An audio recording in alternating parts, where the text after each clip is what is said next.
Good morning, harvesting time. Dito tayo sa Kubo. Flex ko lang, nasa likod ko. Ampalayang ligaw. Ayan.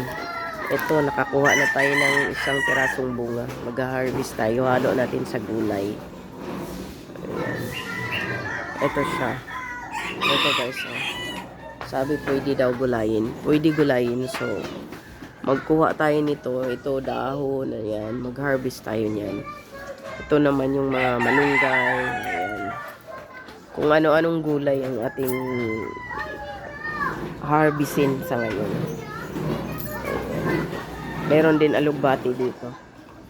Ayan. Pero hindi ko bit ang alugbati ngayon. Try natin to. Ito.